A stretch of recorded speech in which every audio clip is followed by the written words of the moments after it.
The Thief Vocation in Dragon's Dogma 2 is looking absolutely insane. From fast-acting dagger action to even being able to light your blades on fire, this vocation has everything. It's quick, it's powerful, and it has a lot of utilities. And I will explain why it is looking like the most insane vocation we have seen yet in Dragon's Dogma 2, despite being only a basic vocation. This is coming off of the heels of a new showcase that was published last week for the Thief Vocation.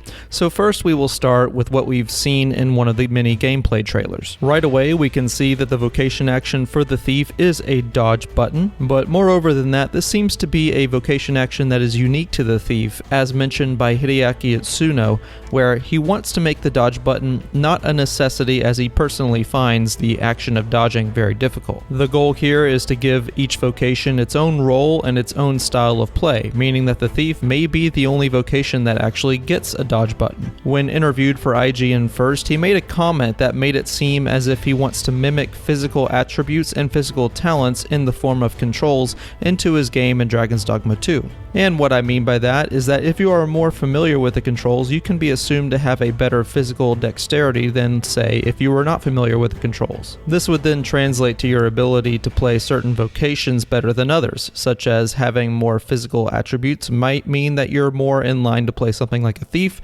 something like a fighter, or even something like a warrior. Whereas maybe if you're less familiar with the controls, you can be assumed to have lower physical dexterity in real life, therefore needing lower physical dexterity in the actual game itself, maybe making you more inclined to playing a mage or playing the trickster, for example. Most of the power from those vocations come from the actual magic you wield, as opposed to being able to dart around the battlefield in a quick manner. So the fact that the thief has a vocation action that allows for dodging and therefore iframes is a massive advantage for this vocation in particular. And because the thief is expected to be quick and fast with all of its movements, taking advantage of the iframes, you can expect it to have lower defense as a trade-off, but if you are good at playing these sorts of difficult games such as Dark Souls or anywhere that requires pinpoint precision reactions, you should feel right at home playing this vocation. The sheer ability for thieves to throw out rapid attacks and cover wide swaths of the battlefield in a timely manner makes it one of the most advantageous physically oriented vocations that we've seen so far. As provided by this Google Sheet, which was posted by PineCon back in October,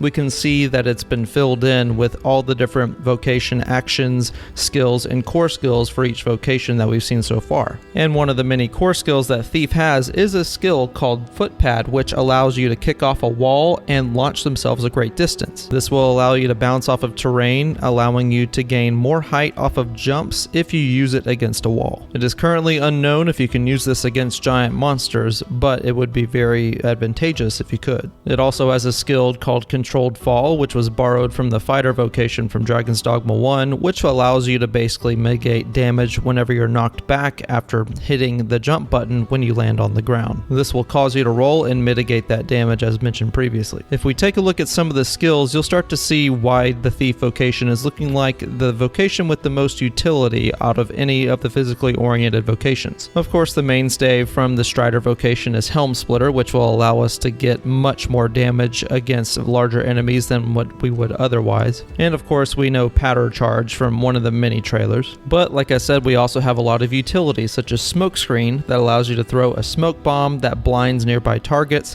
which is useful for crowd control. Against smaller enemies, it seems to stagger them or flinch them, which will allow you to then gain the upper hand and advantage for your next attack. It could also be used defensively if you need to flee. This gives the thief a lot of agency and essentially means he can always have the ability to fight on his own terms. The thief also possesses a skill called Shadow Cloak, which allows you to blend into your surroundings and make it more difficult for hostile targets to target you. It is best used when you are jogging and not attacking or dashing. Of course, while you're hidden, it will consume stamina, but it's a great way to get behind enemy lines, meaning you can start your attack from the opponent's weak spots. Those are all very nice utilities, but the big one I want to focus on is Enkindled Blades, which allows you to bring your daggers together to ignite them without the use of a mage. This skill in particular particular is so effective at breaking the vocation paradigm, as one of the main draws to having a mage on your team is to give you elemental advantages on your weapons. The fire affinity, of course, is one of the most effective to most enemies. So the fact that you can completely bypass a vocation that you would otherwise need on your team to some extent is a big advantage to the Thief Vocation. While you have fire on your weapons, it not only targets a particular monster's elemental defenses,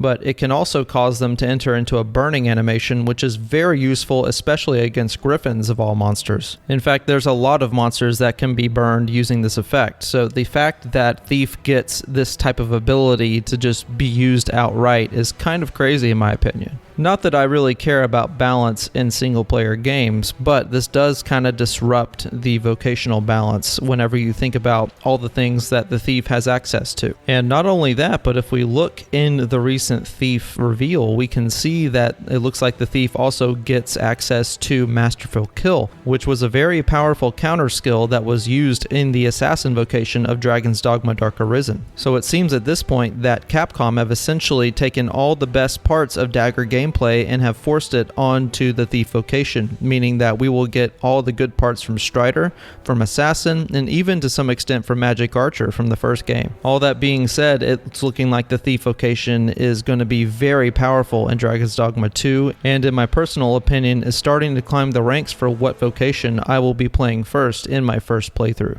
Thank you guys for watching, and I'll talk to you again real soon.